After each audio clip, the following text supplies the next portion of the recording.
आप सभी का धाकड़ स्टडी में स्वागत है। मैं आपको राजस्थान का संपूर्ण इतिहास का अध्ययन कराऊंगा, जो राजस्थान के सभी कॉम्पिटिटिव एग्ज़ाम के पॉइंट ऑफ व्यू से बहुत ही ज़्यादा इम्पोर्टेंट हैं।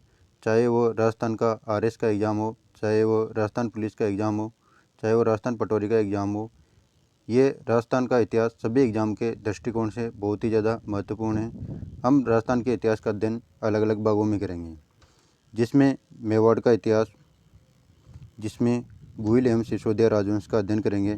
मेवाड़ पर गुहिल एवं सिसोदिया राजवंश ने शासन किया था।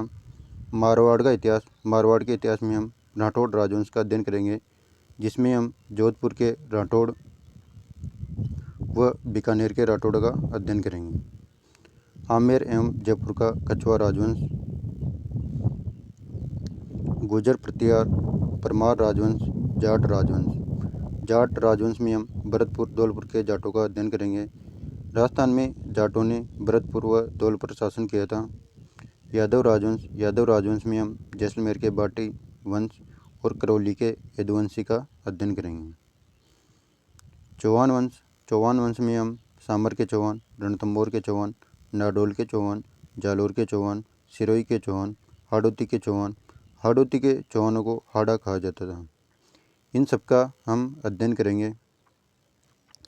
और आप सभी नोटबुक लेकर बैठे और नोट्स बनाते चले, इससे आपको बाद में रिवीजन करने में कोई परेशानी नहीं होगी।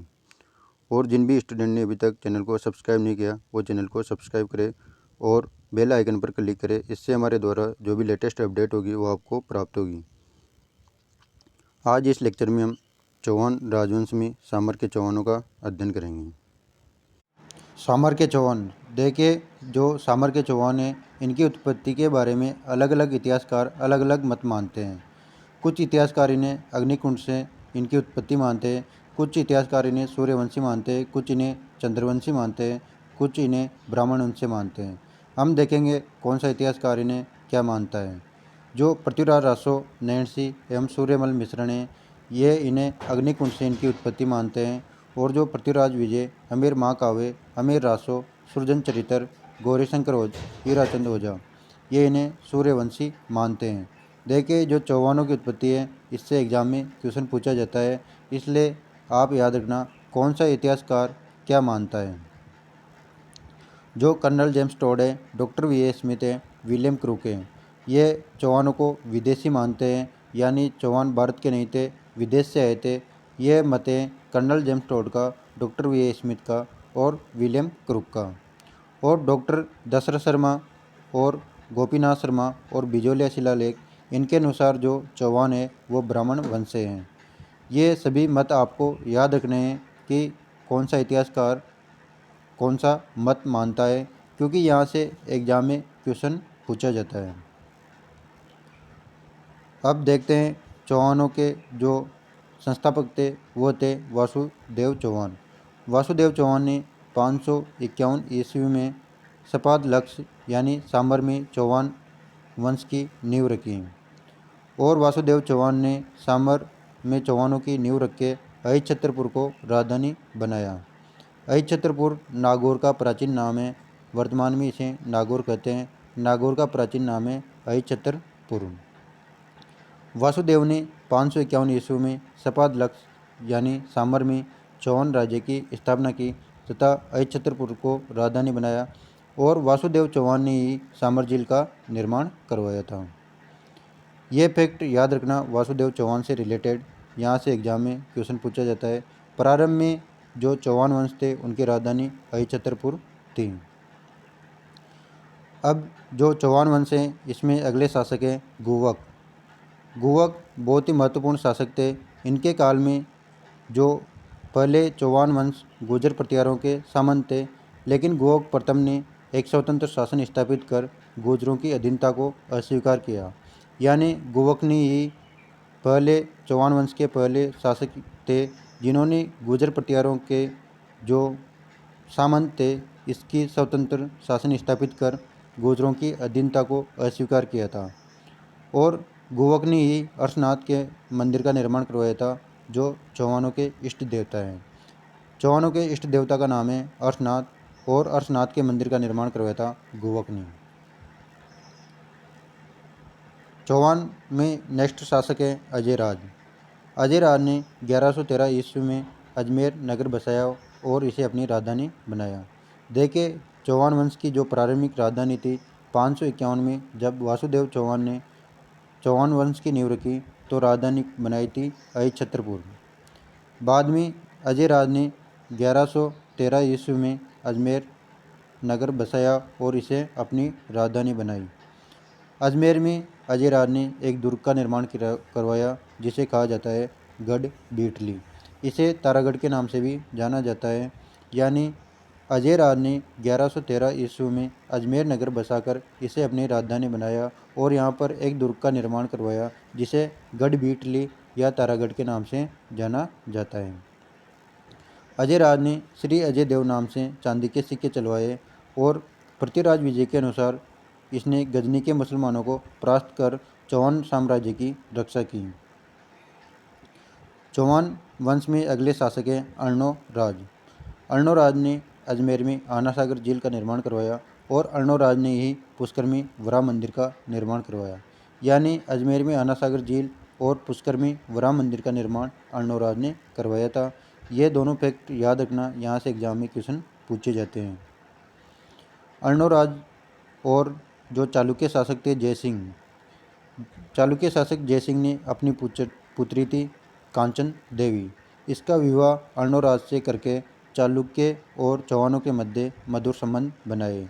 यानी जो चालुक्य शासक जयसिंह थे इन्होंने अपनी पुत्री कांचन देवी का विवाह अर्णोराज से करके चालुक्य और चौहानों के मध्य अच्छे संबंध स्थापित किए। फिर चालुक्य शासक थे कुमारपाल। इसने चालुक्य शासक कुमारपाल और अर्णोराज के मध्य आबू के निकट युद्ध हुआ और इस युद्ध में अर्णोराज की हार हुई और चालुक्य शासक कुमारपाल की विजय हुई। इस युद्ध का वर्णन प्रबंधन चिंतामणि और प्रबंधन कोश में मिलता है। यह दोनों ग्रंथ जो चालुक्य शासक कुमारपाल और अर्णोराज के मध्य युद्ध हुआ आबू के निकट, इसका वर्णन इन दोनों ग्रंथों में मिलता है। बाद में अर्णोराज की हत्या इनके पुत्र जगदेव ने की। यानी जो चौहानों के पहले पितृहत्ता थे वो थे जगदेव। जगदेव ने अपने पिता अर्णोराज की हत्या की। जो चौहानों में अगले शासक है वो है बिसलदेव चौहान। इन्हें विग्रहराज चतुर्थ के नाम से भी जाना जाता है। ये चौहानों में महान शासक हुए। महान शासकों में इनकी गिनती की जाती है। विग्रहराज चतुर्थ 1158 ईस्वी में अजमेर के शासक बने। जो शिवालिक अभिलेख है इसके अनुसार गजनी के शासक थे अमीर खुसरू शाह। वह दिल्ली के तंवर शासक थे तोमर।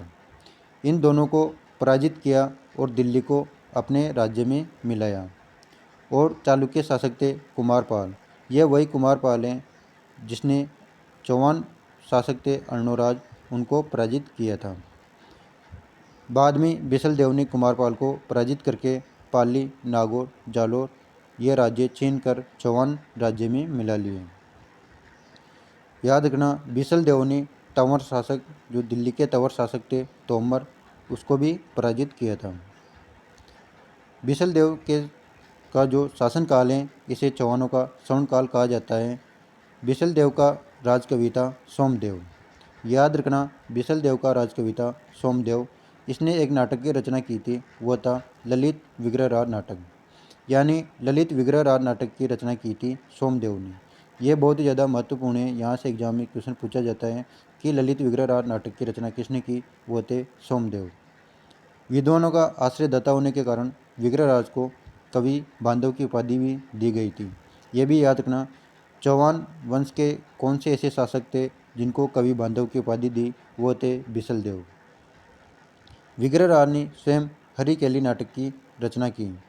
यह भी याद रखना, यहाँ से भी एग्जाम में क्वेश्चन पूछा जाता है। ये चारों फैक्ट बहुत ही ज़्यादा महत्वपूर्ण है। देखे, यहाँ से एग्जाम में क्वेश्चन आता है कि चौहानों के किसके शासनकाल को चौहानों का स्वर्णकाल कहा जाता है, वो थे बिसलदेव। जो ललित विग्रहराज नाटक हैं उसकी रचना किसने की, वो थे बिसलदेव के राजकवि सोमदेव। और कवि बांधव की उपाधि किसे मिली, वो थे बिसलदेव। और हरिकेली नाटक की रचना किसने की, वो थे विग्रहराज। इस प्रकार किसी भी प्रकार से क्वेश्चन आए आप उसे आसानी से अटेम्प्ट कर सकते हो। जो अजमेर में संस्कृत पाठशाला है उसका निर्माण भी बिसल देव ने करवाया था। बाद में मोहम्मद गौरी के जो सेनापति थे कुतुबुद्दीन ऐबक ने इसे तोड़वाकर इसके स्थान पर अड्डाई दिन का झोपड़ा बनवाया। यानी जो वर्तमान में अजमेर में अड्डाई दिन का झोपड़ा है वह संस्कृत पाठशाला के स्थान पर बनाया था और इस संस्कृत पाठशाला का निर्माण करवाया था बिसल देव ने। नेक्स्ट शासक है पृथ्वीराज चौहान। पृथ्वीराज चौहान चौहान वंश के सबसे महान व शक्तिशाली शासक हुए। इनका जन्म 1166 ईस्वी में हुआ। इनके पिता का नाम था सोमेश्वर, इनकी माता का नाम था कर्पूर देवी और इनको अंतिम हिंदू सम्राट के नाम से भी जाना जाता है और इन्हें राय पिथौरा के नाम से भी ये प्रसिद्ध थे। यानी जो पृथ्वीराज चौहान थे इन्हें राय पिथौरा के नाम से भी जाना जाता है। ये बहुत ही इम्पोर्टेंट फैक्ट है।